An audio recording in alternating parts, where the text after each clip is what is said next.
Hello, people of YouTube. My name is Steve Gray, and thank you for watching. If you're new here, please hit that subscribe button, turn on that notification bell, leave a like, and feel free to comment down below. Today, we are going to be talking about Final Space Season 2, Episode 8, and they pulled a 180 on me, and they're going in a completely different direction, and now I'm confused. Very, very, very confused. So the major thing in this episode, if you haven't seen it yet, I'm going to spoil it for you right now, so skip ahead like 10 seconds, maybe, or don't watch the video. Avocado, big avocado, not little Cato, avocado, OG, he's alive. Basically what happened is in the beginning of the episode, they run into what might be an asteroid field, but in reality is a bunch of space time worm things. One of them eats them, puts them 3 years, I believe it is, or a couple months into the past, when Lord Commander's still alive, Avocado's still alive, Lord Commander's still wreaking havoc. So they decide that they are going to try to go to the Lord Commander's home planet and steal the dimensional key way before Gary's mom, Cheryl, can actually steal it. Also, they are going to try to save Avocado from dying. But Time Swap Sammy, I believe his name, or Time Swing Sammy, this random character that I'm sure we're probably never going to see again and is just one of those one-off goofy characters, basically freezes time, puts a stop to it, and is like, hey, you can't mess with anything. Also, the next worm to get back to your current present leaves in 57 minutes. So you might want to hurry the hell up. Otherwise, the next one doesn't come for 1,000 years, so you're going to die here, basically.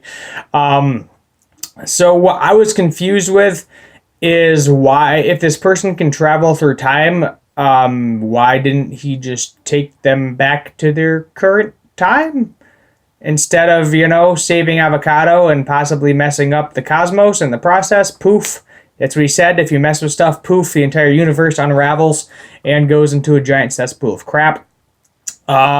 So basically, they go to the point, like, they go back to the time worm after they get the dimensional key. Sammy shows up again and says, hey, you can't take that at this point in time, or something bad is going to happen. So the trade-off is he gets to save Avocado, but he has to give Sammy the dimensional key. So now in the present now, Gary and the crew is still going to have to find Cheryl, Gary's mom, in order to get that particular dimensional key. Currently, we know of 3. I believe the cube is 1, the one from Ash's home planet is 2, and then the one Gary's mom stole is 3. So there are 2 other possible ones where we do not currently know where they are. And we don't know, with so few episodes left of the season. I think we got 8, 9, 10, 11, 12. We got like 5 episodes left. I don't know if they're going to be able to find the other 2 dimensional keys.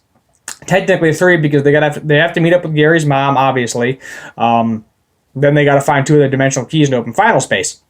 Gary actually tried to stop everything from happening because he basically stayed behind. Is basically the way it works is if they save one person's life, somebody's got to stay behind kind of to replace them, kind of a swap it out situation. So Gary stayed in the Lord Commander's planet for 3 months, learned how to talk pigeon, and he tried to kill the Lord Commander. Initially, he shot him a couple of times, but inevitably the Lord Commander got away. So Final Space still happened. Quinn is still trapped in it. Pretty much all the events are the same, except Avocado is now still alive. However, he does not remember who he is or anybody because of obviously the damage he sustained right before he died originally in the first season. So that's going to be interesting. Lord Commander said with the right push in the right direction, he is very persuadable,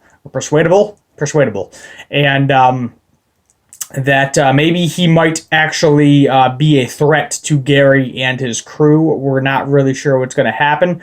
Obviously, Little Cato, his son, he thinks very highly of and completely trusts, because up at this point, when they traveled back in time, he was actually working for the Lord Commander, and within about a 2-minute time frame, future, I guess, or present day Little Cato basically convinced past Avocado to basically join their side, figure out where the dimensional key is, etc., and get it to them.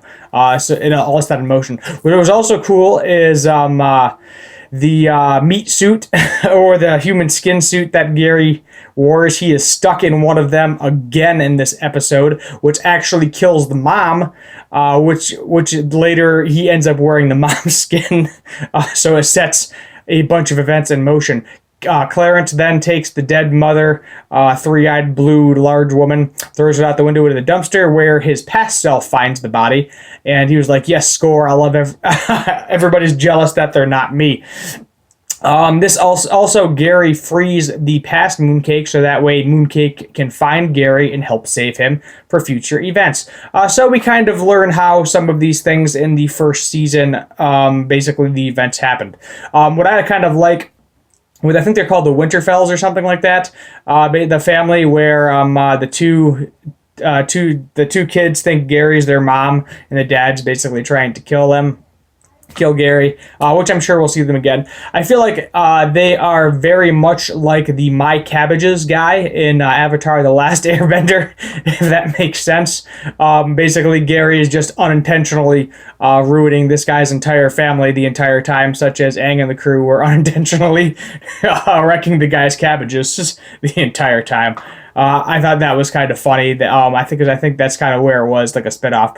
Ash, and Fox, and Clarence, and Nightfall. I mean, they're in the episode. That's about all I can say. They're not really super important. This is definitely more of a Kato, Mooncake, Gary type of episode.